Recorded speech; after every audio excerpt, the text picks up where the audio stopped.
Well, good morning to all of you. Hope yesterday का lecture आप सबने देखा होगा और मैं जरा रिकॉल कर देती हूँ कि yesterday what I discussed.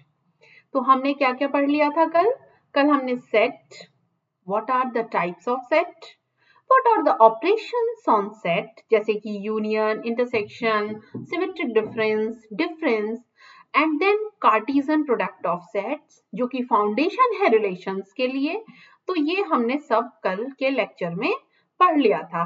उस लेक्चर को अगर किसी ने बाय मिस्टेक नहीं भी देखा है तो मैंने उसका लिंक भी यहाँ दे दिया है, you may see the lecture, क्योंकि देखिए आगे का रेगुलरिटी में ही समझ में आता है, ये सब कनेक्टेड है।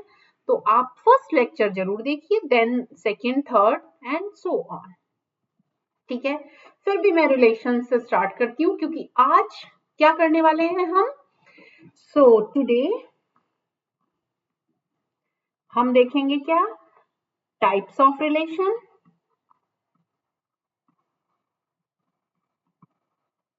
And counting. काउंटिंग का मतलब है जैसे रिलेशन की काउंटिंग तो आपको पता चल गई कितने रिलेशन है, पर जो भी टाइप्स हैं काउंटिंग ऑफ रिलेशन। ओके, तो आज का ये हमारा ऑब्जेक्टिव है। ठीक है, so now let us come to the relation, recalling है ये। so yesterday I just told you that relation is nothing but the subset of x cross y. now empty set, since empty set is a subset of its every set, therefore it is also a relation and called an empty relation. Now number of relations, since total number of relations means what? Total number of subsets of x cross y.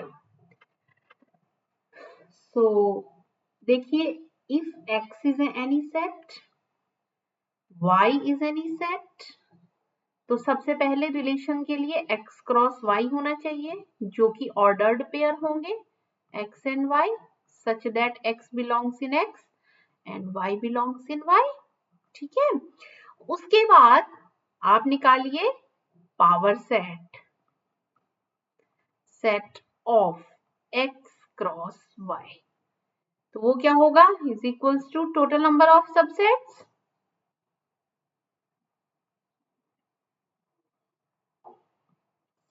Of x cross y. What is that? तो total number of subset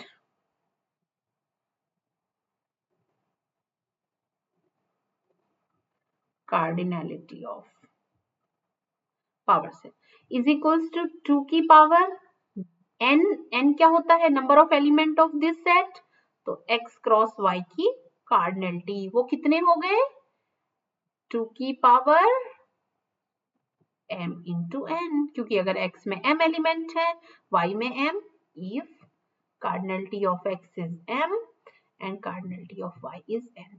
तो यदि आपसे कोई total number of relation पूछे, total number of relations if a is equals to 2 and b is equals to 3, तो कितने हो गए, इज इक्वल्स टू 2 की पावर 2 इंटू 3, दैट इज 2 की पावर 6. ये आपका एक एग्जांपल और हो गया कि अगर आपसे पूछ लिया जाए कि एक सेट में 2 एलिमेंट हैं, दूसरे सेट में 3 एलिमेंट हैं, तो बताइए कि कितने रिलेशंस होंगे ए टू बी। ठीक है, तो आप बताओगे 2 की पावर 6 एलिमेंट होंगे, 2 की पावर 6 रिलेशंस होंगे। ठीक है, तो अगर आप मैन्युअली निकालते तो बड़ा मुश्किल हो जाता, लेकिन अभी आपको काउंटिंग तो पता है कितने। ठीक है, चलिए अब आते हैं हम टाइप्स पे। ठीक है, types of relations.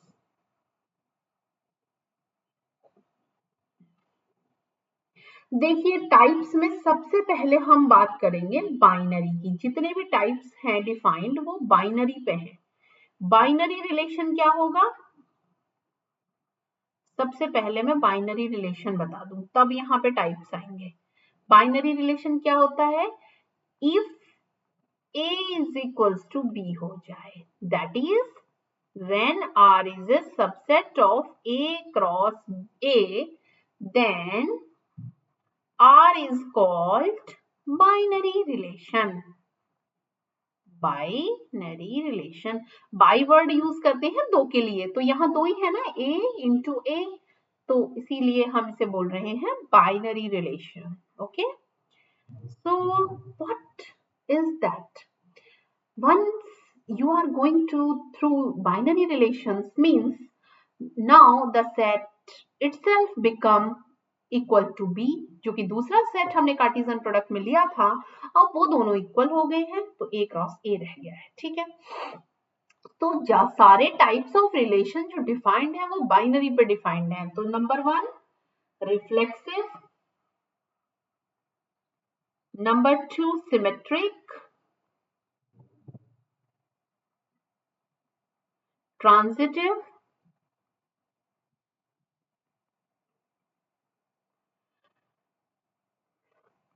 Antisymmetric,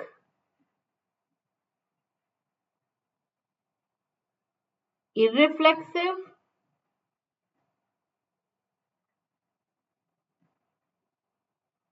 asymmetric,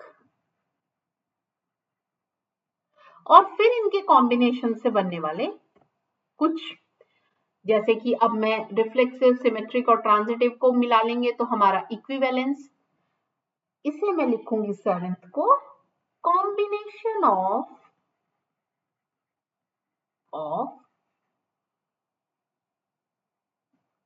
1 2 3 भी होगा, एक होगा reflexive, antisymmetric and transitive, 1 3 and 4 का भी एक कॉम्बिनेशन होगा।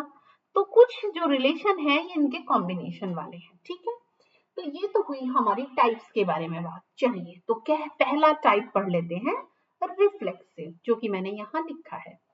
अब देखिए बात जब आ गई है टाइप्स पे, तो मैं एक बात बता दूं कि आप सबसे पहले ये मान के चलिए, अब रिलेशन सबसे पहले तो ये बात है A क्रॉस A, इसका क्या मतलब है? अब आपको कोई एक सेट दिया होगा, आपको खुद समझना है A क्रॉस A क्या बना, 1 1 2 2 3 3 1 2 1 3 3 1 2 3, ऐसे सारे कॉम्बिनेशन आपको समझ लेने हैं खुद ही। ठीक है, तो ये चीज अब यहाँ पे हिडन रहेगी कि आपने कैसे लिख लिया। ठीक है, चलिए मैं थोड़ा इसको इरेज कर लेती हूँ।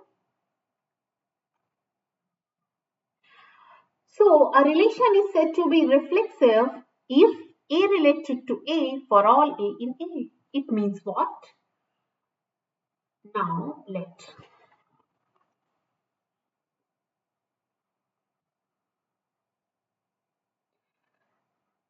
A has certain elements, सब for example 1 2. So इसने क्या कहा कि A का हर एलिमेंट, फॉर ऑल का मतलब होता है सभी के लिए, A में बिलोंग करने वाले एलिमेंट्स के लिए A को A से रिलेट होना जरूरी है। देखिए रिलेशन का क्या मतलब था, रिलेशन जिसे हम हिंदी में संबंध कहते हैं, व्हाट इज दैट?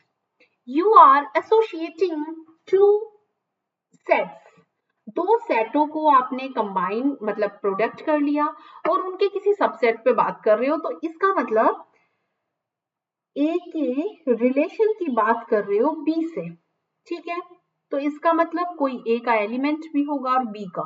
अब अगर ये जो ऑर्डर्ड पेयर जो मेरा आर के अंदर आया, क्योंकि आर कैसा है, R is a subset of A cross B, और ए क्रॉस बी में क्या होते हैं, ऑर्डर्ड पेयर होते हैं।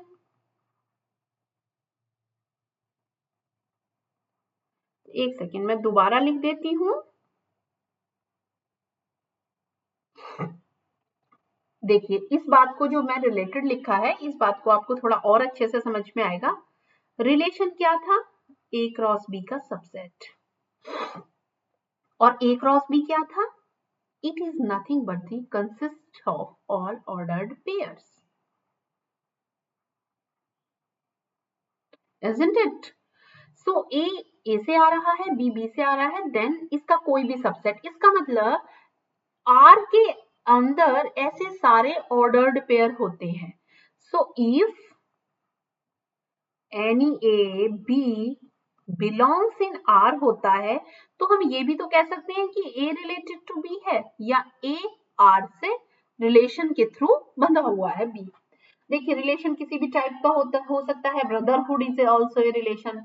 अगर मैं एग्जाम्पल की बात करूं तो ब्रदरहुड, सिस्टर, एक ए बी की सिस्टर है, सिस्टर का रिलेशन भी है, marriage relation, relation of friendship, relation of divisibility, कि अगर ए और बी ऐसे पेयर हैं कि ए बी को डिवाइड करता है तो वो भी एक रिलेशन है. ठीक है. सो ऐसे सारे रिलेशंस को कंसिस्ट करने वाला जो पेयर है that is called R, and there we write A B as an ordered pair and R. देखिए इस आर को आप सेट ऑफ रियल नंबर से मिक्स ना करें, because set of real number को आप लिखते हैं, where is the pen, yes, set of real number आप ऐसे लिखते हैं और रिलेशन को सिंपली आर से लिखते हैं. ठीक है. सो दोनों को कभी भी मिक्स नहीं करना है. चलिए अब हम बात कर लेते हैं. रिलेशन तो पता चल गया कि ए बी जब आर में होगा तो हम उसे कहेंगे A related to B through R. Okay. तो इस बात का लिखने का मतलब ये भी है और इस बात के लिखने का मतलब ये भी है. इसका मतलब ये तीनों एक ही चीजें हैं. मैं ऐसे ऑर्डर्ड पेयर लिख दूं, मैं ऐसा भी लिख सकते हैं, हम ऐसा भी लिख सकते हैं. रिलेशन का मतलब. ठीक है. सो रिफ्लेक्सिविटी कैसे देखें हम. A relation is said to be reflexive यदि सारे A, देखिए for all A आ रहा है यहाँ पर, for all A, for all A सभी A के लिए A related to A हो. इसका मतलब A belongs in R for all A in A. इसका मतलब A में, कैपिटल A में जितने भी एलिमेंट्स हैं रिलेशन में, वो सारे सेल्फ पेयर आने चाहिए, नेसेसरी है, अदरवाइज वो रिलेशन रिफ्लेक्सिव नहीं होगा. बात समझ में आ गई. सो रिफ्लेक्सिव अब देख लेते हैं एग्जांपल्स. ठीक है. अब देखिए फ्रेंडशिप का रिलेशन देखिए. कोई अपना फ्रेंड होता है, बिल्कुल, अपने आप दुश्मन तो नहीं हो सकते ना. सो relation of friendship is also an equivalence relation. अब आप मैथमेटिकल देख लीजिए. फॉर एग्जाम्पल ए में 1 2 3 मैंने दिया भी है एग्जाम्पल. ए में 1 2 3 है और आर आपको कोई रिलेशन दे के पूछ लिया जाए कि क्या ये रिफ्लेक्सिव है. मैंने एक एग्जाम्पल लिख दिया 1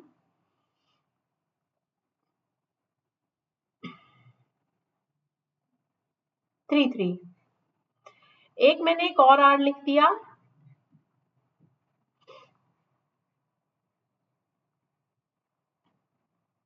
तो मुझे आप बताएंगे कि रिफ्लेक्सिव हैं ये दोनों या नहीं.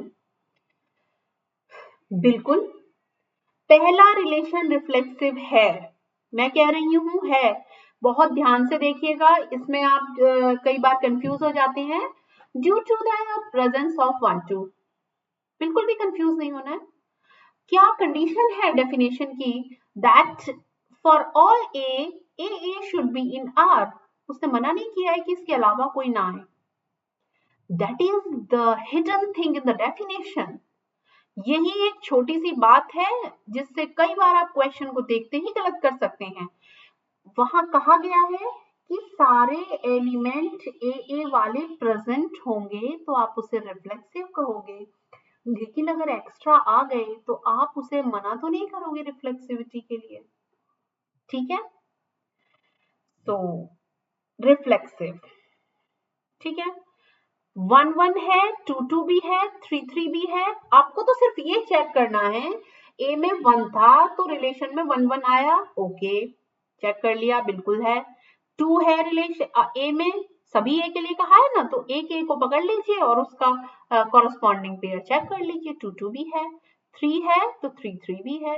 इट मींस वो सारे मिल गए, ये तो एक्स्ट्रा है, तो एक्स्ट्रा कोई प्रॉब्लम तो क्रिएट नहीं कर रहा हमें, so this is also reflexive। But अगर मैंने ये लिख दिया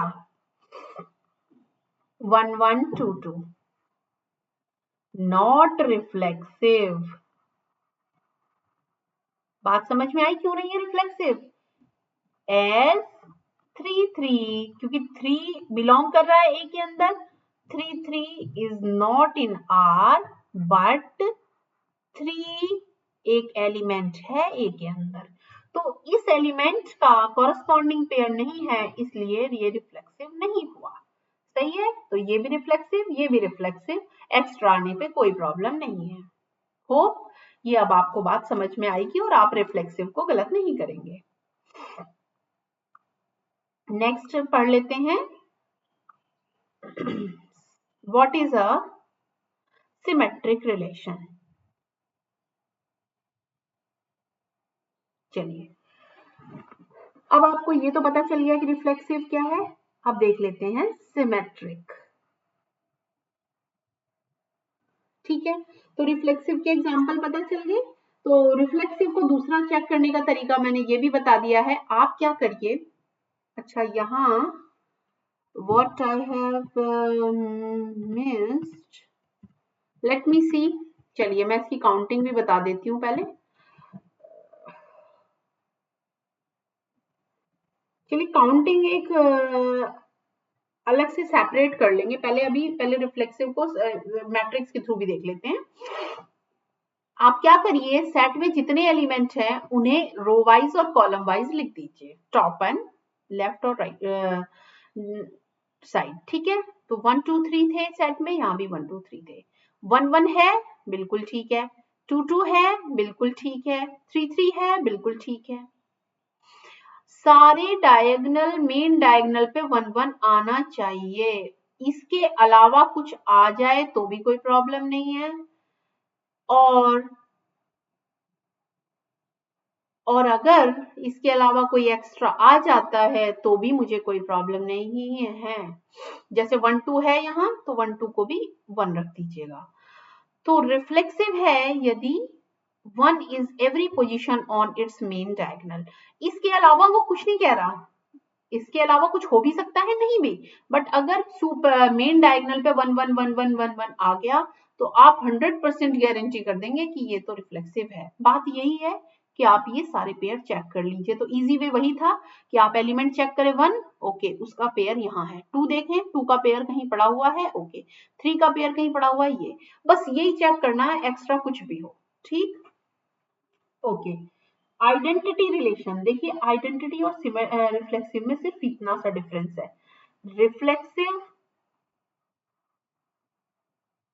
रिफ्लेक्सिव और आइडेंटिटी में क्या डिफरेंस है मैं बता देती हूँ। आइडेंटिटी रिलेशन में सिर्फ ओनली सेल्फ पेयर आएंगे, जैसे कि ये this is identity relation only, ये आइडेंटिटी रिलेशन है। लेकिन रिफ्लेक्सिव में एक्स्ट्रा, जैसे ये भी आएगा, लेकिन ये आइडेंटिटी नहीं है जबकि ये रिफ्लेक्सिव है। सो आप एक नोट रख सकते हैं, every identity relation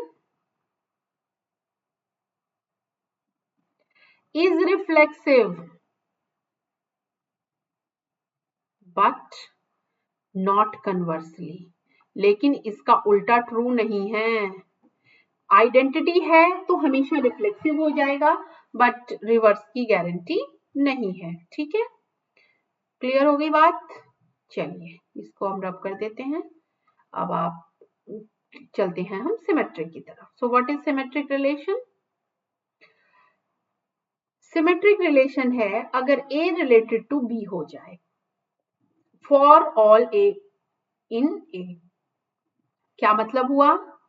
relation symmetric कब होगा? यदि A B से रिलेटेड है तो B A से भी रिलेटेड हो। मतलब सिमेट्रिसिटी को कहें कि अगर A B से रिलेट हुआ तो B को भी A से रिलेट होना पड़ेगा। इसका मतलब क्या हुआ? इफ, ध्यान रखिए इफ बड़ा खतरनाक वर्ड है। यदि, यदि ऐसा हो, if A B belongs in R then B A is also in R. इसका मतलब जब जब ए बी आएगा तब तब बी ए भी आर में आएगा। पर अगर ए बी नहीं आया तो बी ए के बारे में कुछ नहीं कहोगे आप। ध्यान रखिए ये बहुत माइन्यूट सी चीज है, क्योंकि आपको वाइस वर्सा लगने लगता है। इसने ये कभी नहीं कहा कि हमेशा ए बी आ जाए, नहीं। जब जब, इफ के साथ कंडीशन है। इफ बड़ा ही खतरनाक, मैंने कहा ना बड़ा ही खतरनाक शब्द है if. So if AB is in R, then BA has to be in R. Means अगर 1 2 दिख जाए कहीं R के अंदर, then तब 2 1 R में होना चाहिए। लेकिन अगर 1 2 नहीं है R में तो 2 1 हो या ना हो हमें कोई फर्क नहीं होना चाहिए। ऑब्वियस सी बात है, 2 1 हो गया तो फिर 1 2 चाहिए होगा। So that is the thing. Okay? चलिए, तो इसका मतलब है सिमेट्रिसिटी। समझ आ गई बात? अब देखिए, अब हम बात कर रहे थे फ्रेंडशिप की। यदि ए बी का फ्रेंड है तो ऑब्वियसली बी ए का फ्रेंड होगा ना। नंबर 2, देखिए यदि ए बी की सिस्टर है तो बी ए का ब्रदर भी हो सकता है। तो अगर सिस्टर रिलेशन को देखें, ब्रदर रिलेशन को देखें, तो जरूरी नहीं है कि ये दोनों आपस में सिमेट्रिक हो। ठीक है, चलिए ए में ले लीजिए। So A related to B implies B related to A, ये है सिमेट्रिक रिलेशन। समझ में आ गई बात? क्लियर हो गई? सो रिफ्लेक्सिव सिमेट्रिक का एग्जांपल क्या होगा, देखिए एग्जांपल ले लेते हैं। अगर इसमें 1 2 3 थे, ठीक है, और R में मैं केवल 1 1 रख दूं, तो क्या ये सिमेट्रिक है? बिल्कुल है, क्योंकि आपने ये कहा था जब 1 2 होगा तब 2 1 आना चाहिए। ना यहाँ 1 2 है, ना ये 2 1 है, ना 1 3 है, ना 2 3 है, कुछ नहीं है, हमें कोई प्रॉब्लम नहीं है, बिल्कुल सही है। अगर अब मैंने ये दे दिया खाली 1 2, अब 1 2 तो आ गया, लेकिन 2 1 कहाँ है? फिर नहीं है सिमेट्रिक। नेक्स्ट एग्जांपल, बिल्कुल ना यहाँ 1 2 है, ना ये 2 1 है, ना ये 2 3 है, सो बिल्कुल सही है। सो ये एग्जांपल सब सिमेट्रिक के हो गए। ठीक है, अब आप सोच रहे होंगे कि मैडम क्या रिफ्लेक्सिव सिमेट्रिक को इंप्लाई करता है? क्या सिमेट्रिक रिफ्लेक्सिव को? बिल्कुल भी नहीं। अब देखिए ये सिमेट्रिक तो था relation, symmetric but not reflexive.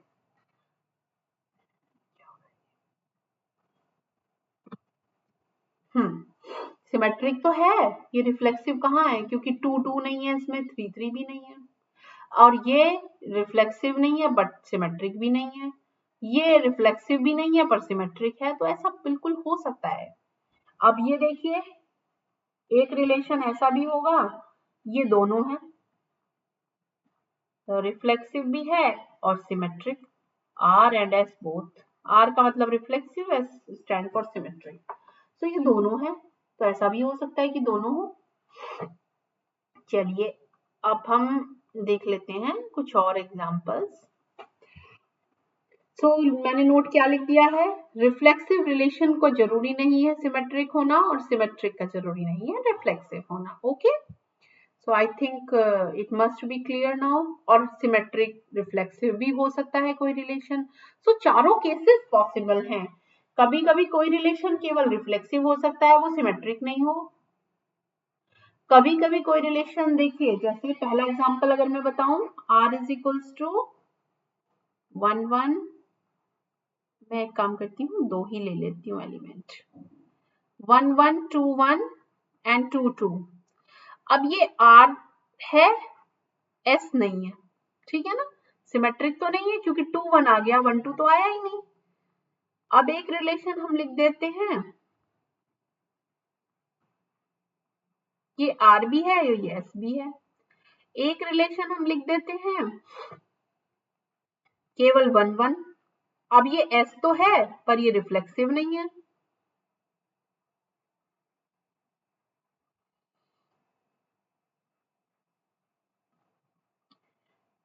अब ये रिफ्लेक्सिव भी नहीं रहा क्योंकि 2 2 नहीं है, और ये सिमेट्रिक भी नहीं रहा क्योंकि 2 1 नहीं है, ना ये S है ना ये R है। तो चारों केसेस पॉसिबल हैं।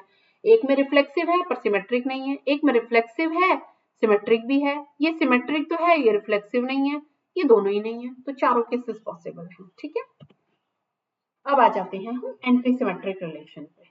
ठीक है, तो एंटी सिमेट्रिक रिलेशन क्या है? A relation is said to be anti. देखिए वर्ड जो है ना बहुत ही इंपॉर्टेंट है, एंटी वर्ड शुरू में लगा हुआ है, शायद आप इसको तो वैसे ही समझते होंगे एंटी को। A relation is said to be anti symmetric if, देखिए कंडीशन है यहाँ भी, इफ का मतलब कंडीशनल स्टेटमेंट है कि जब जब ऐसा हो तब तब वैसा हो। If A related to B, जब ए बी रिलेट होंगे यानी ए बी का पेयर आर में होगा और बी ए भी होगा, तो केवल और केवल ए और बी इक्वल होने चाहिए। इसका मतलब है if A related to B तो बी जनरली रिलेट ना हो ए से, क्योंकि एंटी है ना ये दोनों एक दूसरे के। तो अगर किसी पार्टी में ए भी आ गया तो बी ए नहीं आएगा, कहेगा वो तो मेरा दुश्मन गया हुआ है इस पार्टी में। ठीक है, तो तब नहीं। और अगर इक्वल हुए दोनों एक साथ गए तो इसका मतलब ये ए को अलाउ कर रहा है। ए इक्वल टू बी का मतलब बी की जगह ए रख दो, ए। तो इसका मतलब दो बातें हैं, एंटी सिमेट्रिक में दो चीजें याद रखनी है आपको।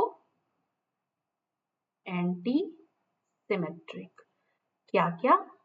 कि इफ ए बी कहीं दिख जाए आपको आर के अंदर तो बी ए बिल्कुल ना हो जब ए और बी इक्वल नहीं है, बट ए कैन बिलोंग। ठीक है, कैन बिलोंग। बात समझ में आ गई होगी शायद आपको कि ए को तो ये मना नहीं कर रहा, लेकिन जब तक ये दोनों इक्वल नहीं है तब तक ये दोनों एक साथ नहीं जा सकते पार्टी में। बात समझ में आ गई? तो एंटी मतलब ये दुश्मन है एक दूसरे के, ए बी और बी है, तो ये एक साथ नहीं रह सकते रिलेशन के अंदर। चलिए पहला एग्जांपल देख लेते हैं। ए में 1 2 3 एलिमेंट्स हैं, तो 1 1 आ गया, 2 2 आ गया, हमें कोई प्रॉब्लम नहीं है 1 1 2 2 से, क्योंकि हमने तो कहा है ना ए तो आ सकते हैं। तो 1 1 भी आ गया, 2 2 भी आ गया, 1 2 भी आ गया, तो 2 1 को ढूंढो, कहीं 2 1 तो नहीं है, नहीं है, ठीक है। 1 3 आया, 1 3 भी नहीं, 3 1 तो है नहीं, चलो बिल्कुल ठीक है, ये हो गया हमारा एंटी सिमेट्रिक। अब आप ये देखिए इसमें तो ना तो 1 3 है ना 3 1 है। अब क्या हुआ, क्योंकि चार केस थे, देखिए ये मैं लिख लेती हूँ ए बी, ये है बी ए। आप ये मान लीजिए ये मोहन है और ये सोहन है। ठीक, तो मोहन सोहन के साथ चार केसेस हैं, कैसे हम देख लेते हैं। मोहन ने कहा कि मैं तो जा रहा हूं, मोहन ने कहा कि पार्टी शायद किसी राम ने ऑर्गेनाइज की है। देखिए, तो मोहन जाएगा तो सोहन नहीं जाएगा, सोहन जाएगा नहीं जाएगा तो मोहन नहीं जाएगा तो सोहन जा सकता है। लेकिन एक बात ये भी तो हो गई एंटी सिमेट्रिक बनाए रखने के लिए कि दोनों ही ना जाएं। उसने कहा ओके आपने मोहन को बुलाया तो मैं तो नहीं आऊंगा।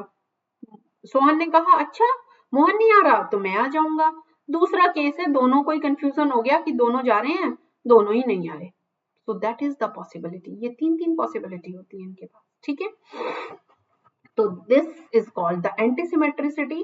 तो दोनों भी ना आए तब भी हमें कोई प्रॉब्लम नहीं है, और अगर एक आए तो दूसरा ना आए, दूसरा आए तो एक ना आए, तो इसे कहते हैं हम एंटीसिमेट्री।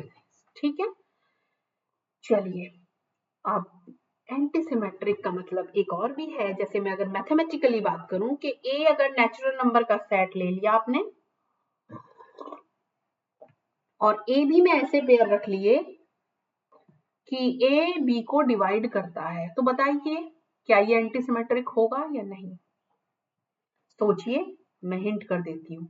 नेचुरल नंबर से सेट आ रहे हैं और पहला जो टपल है इस पेयर के अंदर वो दूसरे को डिवाइड करना चाहिए। इसका मतलब कैसे आ जाएंगे?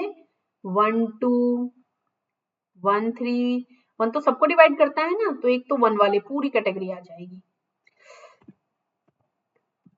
फिर दूसरा क्या आ जाएगा? 2 डिवाइड करता है 4 को भी, 2 2 को भी डिवाइड करता है, 2 6 को भी डिवाइड करता है। लेकिन क्या 6 2 को डिवाइड करता है? नहीं। ध्यान रखिए, डिविजिबिलिटी में हम ये बात नहीं करते कि ए बी को डिवाइड करता है। डिवाइड करने के बाद एक इंटीजर वैल्यू आनी चाहिए, ठीक है। तो अगर 2 4 पेयर आ रहा है इस रिलेशन में तो 4 2 तो कभी नहीं आएगा क्योंकि 4 डज नॉट डिवाइड 2। ये रिलेशन डिविजिबिलिटी का है, ए डिवाइड्स बी, ठीक है। 4 2 को डिवाइड नहीं करता तो 4 2 पेयर, इसमें 4 2 पेयर नहीं आएगा रिलेशन के अंदर। ऐसे ही 6 2 पेयर भी नहीं आएगा, तो ये एंटीसिमेट्रिक हो जाएगा। लेकिन ऐसा पेयर तो आएगा ना, 1 1 2 2 3 3 4 4 6 6 सारे पेयर आएंगे, तो ये रिलेशन एंटीसिमेट्रिक है। तो कभी कभी ऐसा एग्जांपल आ जाता है एग्जाम में कि ए एक प्राकृतिक संख्याओं पर डिफाइंड एक सेट है और रिलेशन जो डिफाइन किया है, जो संबंध है वो क्या है? A related to B such that A divides B। तो A B पेयर वो पेयर आएंगे जिसमें पहला टपल दूसरे को डिवाइड करता है। तो आप उसे चेक करें। ऐसे सेट को, ऐसे क्वेश्चन को करने का क्या तरीका हुआ कि पहला आप एलिमेंट्स को लिख के देख लें कि कौन कौन से आ रहे हैं। तो 2 या 3 एलिमेंट लिखने से आपको पता चल जाएगा कंडीशन कैसी है। 2 4 आ गया, बिल्कुल आ गया, लेकिन हमने देखा कि 2 4 2 तो आना नहीं चाहिए, 4 2 आ भी नहीं रहा, तो इसका मतलब पक्का ये एंटीसिमेट्रिक है, ठीक है ना। तो ऐसे भी हम चेक कर लेते हैं कि यह रिलेशन एंटीसिमेट्रिक है या नहीं। ओके, चलिए अब हम ऐसा करते हैं, नेक्स्ट हम जाते हैं ट्रांजिटिविटी पे। चलिए, so what is the transitive relation? अब हमने सिमेट्रिक पढ़ लिया, एंटीसिमेट्रिक पढ़ लिया, अब आते हैं ट्रांजिटिव पे। A relation is said to be transitive if A related to B, B related to C, then A related to C। ध्यान रखिए सब इफ पे ही है ये। तो इफ ए बी पेयर अगर आर में आया, साथ में बी ए पेयर भी आया, इन दो सॉरी बी सी पेयर भी आर में आया, जहां पे जो दूसरा टपल पहले वाले पेयर का जो दूसरा टपल है वही दूसरे वाले पेयर का पहला टपल होना चाहिए। मतलब ये कॉमन एलिमेंट होना चाहिए। जैसे 1 2 लिख दिया मैंने, तो दूसरा 2 से शुरू होके 3 हो 4 हो कुछ भी हो, जो सेट में एलिमेंट है उनमें से कोई भी। तो ए बी आ गया, बी सी आ गया, तो पक्के से ए सी भी आना चाहिए, वरना ट्रांजिटिव नहीं होगा। इसका मतलब ए बी सी 3 फ्रेंड हैं, ए बी का फ्रेंड है, बी सी का फ्रेंड है, तो हम मान लेंगे कि ए बी सी का फ्रेंड है, ठीक है। Is it clear? सो इसे बोलते हैं आप ट्रांजिटिविटी कंडीशन और ये बोलते हैं आप रिलेशन को ट्रांजिटिव। क्लियर होगी बात? ए में 2 4 6 8 है, तो 2 4 है, अब 4 पे खत्म हुआ ना दूसरा पेयर, और 4 6, तो अब आपने देखोगे कि 2 6 होना चाहिए, 2 6 है तो ट्रांजिटिव है। नेक्स्ट आप देखिए 4 6 है, अब 6 से तो कोई शुरू ही नहीं हो रहा है, 4 6 है और 6 8 है, तो 4 8 होना चाहिए था। तो कहाँ है ये? नहीं हो सकता, नॉट, क्योंकि 4 6 यहाँ पेयर है और यहाँ 6 8 है, तो 4 8 नहीं हुआ आर में, तो नॉट ट्रांजिटिव। जबकि एक छोटा सा एग्जांपल अगर मैं ट्रांजिटिव का कहूं, अगर 3 एलिमेंट से कम कम है तो आप कैसा भी रिलेशन बना लेंगे जो रिफ्लेक्सिव सिमेट्रिक होगा वो ट्रांजिटिव भी होगा, या आप वो रिफ्लेक्सिव भी ना हो चाहे तब भी वो ट्रांजिटिव हो जाएगा। क्योंकि ट्रांजिटिविटी के लिए आपको कम से कम 3 तो देखने पड़ेंगे ना, A related to B, B C से हो तो जब तक 3 एलिमेंट्स नहीं होंगे डिस्टिंक्ट, आपको ट्रांजिटिविटी हमेशा होल्ड करती रहेगी। तो इसलिए ट्रांजिटिविटी चेक करने के लिए आपको जो पूरी कंडीशन वेरीफाई करनी है, तो 3 एलिमेंट जब तक डिस्टिंक्ट ना हो तब तक तो आप रिलेशन को एक बार देख लीजिए, उसमें ज्यादातर वो आराम से, कोई प्रॉब्लम नहीं है ट्रांजिटिव बनने में। ठीक है, नेक्स्ट एग्जांपल ले लेते हैं सेट ऑफ नेचुरल नंबर पे। ए बी कैसे पेयर है जिसमें ए बड़ा है बी से। अब देखिए ऐसे एग्जांपल को कैसे देखते हैं। ए पहला पेयर दूसरे से बड़ा है, ऑब्वियस सी बात है, जैसे कि नेचुरल नंबर पे लिया है तो आपने 4 2 ले लिया, और बड़े से मतलब ग्रेटर है, स्ट्रिक्टली इक्वल नहीं आ रहा है, ध्यान रखिएगा। तो इक्वल वाले पेयर बिल्कुल नहीं आएंगे, 4 2 6 2 3 2 ऐसे पेयर आ गए, बिल्कुल ठीक है। अब बड़ा है, नेक्स्ट में आपने ले लिया 2 1,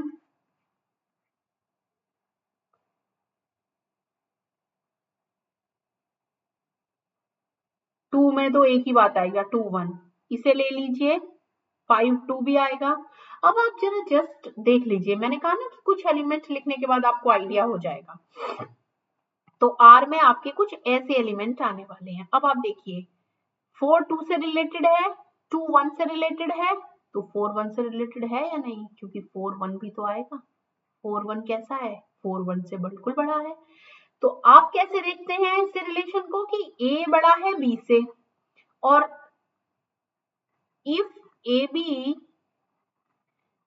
belongs in R then A is greater than B, और अगर BC भी बिलोंग कर जाए किसी R में तो B को भी ग्रेटर देन होना पड़ेगा C से। A B से बड़ा है, B C से बड़ा है, तो ऑब्वियसली A C से तो बड़ा ही होगा ना, स्ट्रिक्टली ग्रेटर देन, नंबर्स के बीच में रिलेशन है। A B से बड़ा है, इस पहली इक्वेशन और दूसरी इक्वेशन से देख लीजिए आप, तो B बड़ा है C से, तो A greater than B, B greater than C, B को आउट कर दीजिए यहाँ से, तो A बड़ा है C से। तो इसका मतलब AC भी R में आ गया, A बड़ा है C से, तो इसका मतलब AC भी R में आ गया, तो रिलेशन कैसा हो गया, ट्रांजिटिव। जब A B C होंगे तो AC भी होगा, इसका मतलब रिलेशन ट्रांजिटिव होगा। अब डिविजिबिलिटी को चेक करते हैं, नेक्स्ट वाला दिया है ना डिविजिबिलिटी का, तो डिविजिबिलिटी के लिए भी आप ये देख सकते हैं कि जब A B से रिलेटेड है, अगर A ने B को डिवाइड कर दिया और B ने C को कर दिया तो A B C को डिवाइड कर देगा। तो डिविजिबिलिटी रूल देखिए ना, 2 4 को डिवाइड करता है, 4 8 को डिवाइड करता है, तो 2 भी तो 8 को डिवाइड करेगा। ठीक है, चलिए अब हम आते हैं इक्विवेलेंस रिलेशन पे। इक्विवेलेंस क्या है, a relation which is reflexive, symmetric and transitive is called equivalence relation। ये कॉम्बिनेशन वाला है, तो रिलेशन कैसा, जो रिफ्लेक्सिव भी हो, प्लस सिमेट्रिक भी हो, प्लस ट्रांजिटिव भी हो, देन हम इसे कहेंगे इक्विवेलेंस। ध्यान रखिएगा, अगर इनमें से कोई एक भी फेल हो गया ना, देन इक्विवेलेंस फेल, तो इसका मतलब तीनों होने जरूरी है। ठीक है, तो रिलेशन ऑफ, जैसे ही मैं डिविजिबिलिटी की बात करती हूँ फॉर एग्जांपल, तो डिविजिबल वाला सिमेट्रिक ही नहीं होता, क्योंकि यदि 2 ने 4 को डिवाइड कर दिया तो 4 तो 2 को डिवाइड नहीं करता ना, तो ये वाला रिलेशन नॉट इक्विवेलेंस रिलेशन। तो अगर मैं इक्विवेलेंस रिलेशन की बात करूं तो उसे रिफ्लेक्सिव पहले होना पड़ेगा। जैसे मैं ए पे एक रिलेशन बना के एग्जांपल दिखा देते हैं हमको। मैंने अभी कहा था अगर दो 3 से कम एलिमेंट रहे तो मैं ट्रांजिटिविटी नहीं देख पाऊंगी, तो R बराबर लिख लीजिए 1 1 2 2 3 3। सबसे सिंपल एग्जांपल आपको पता चल गया ये इक्विवेलेंस का। ठीक है, इक्विवेलेंस। अब अगर मैंने R में देखिए, पहले मैंने 1 1 2 2 तो रख, देखिए क्योंकि आप इक्विवेलेंस रिलेशन की बात कर रहे हैं तो आपको एक बात तो बिल्कुल क्लियर होनी चाहिए कि उसे रिफ्लेक्सिव भी होना है, उसे सिमेट्रिक भी होना है, उसे ट्रांजिटिव भी होना है। तो सबसे पहले आप इक्विवेलेंस की कंडीशन को सेटिस्फाई करिए। बात समझ में आ रही है ना, क्योंकि इक्विवेलेंस के लिए रिफ्लेक्सिव हो गया। ओके, ये तीनों एलिमेंट रिफ्लेक्सिव है, चेक कर लिया आपने। ओके, नेक्स्ट, अगर अब सपोज करिए 1 2 है तो इसका मतलब 2 1 को होना पड़ेगा, अभी भी कोई प्रॉब्लम नहीं है। अब आप ये चेक करिए 2 1 एंड 1 1, तो 2 रिलेटेड टू 1, 1 रिलेटेड टू 1, तो 2 1 है ही ऑलरेडी। अब अगर सपोज करिए 1 2 है, यहाँ 1 3 आ गया, तो ऑब्वियसली सिमेट्रिक के लिए 3 1 भी आना पड़ेगा। 2 related to 2, 2 related to 1, 1 related to 3, तो 2 3 भी आना चाहिए। अब देखिए 2 1 आ गया एक पेयर हमारे पास और एक 1 3। मैंने कहा था ना ट्रांसिटिविटी के लिए सेकंड वाला देखिए, तो 2 3 बनता है। अब अगर अभी तक ये रिलेशन ट्रांजिटिव नहीं रहा तो इसका मतलब 2 3 आएगा, और 2 3 अगर आ गया तो सिमेट्रिसिटी, अगर 3 2 नहीं हुआ तो सिमेट्रिसिटी फेल हो जाएगी, तो मुझे 3 2 भी लेना पड़ेगा। क्लियर हो रही है बात? 3 2 से रिलेटेड है, 2 2 से रिलेटेड है, तो 3 2 से रिलेटेड है। अब आप देखिए 1 related to 2 related to 3, 3 related to 3, तो 2 रिलेटेड टू 2, बिल्कुल ठीक है, अब कोई प्रॉब्लम नहीं है। तो इसका मतलब जब इसे रिफ्लेक्सिव बनना था तो रिफ्लेक्सिव की कंडीशन ठीक है, सिमेट्रिक के लिए ये दोनों ठीक है, ये भी दोनों आ गए, ये भी दोनों, सिमेट्रिसिटी भी ठीक है। और ट्रांजिटिविटी के लिए आपने देखा 1 2, 2 के साथ वाले कौन से हैं? 2 3, तो 1 3 होना चाहिए, मैंने 1 3 चेक कर लिया। अब अगर 1 3 आ गया तो सिमेट्रिसिटी की दोबारा से चेक करनी पड़ेगी, क्योंकि 3 1 को होना पड़ेगा। तो ये दोनों इक्विवेलेंस रिलेशन है।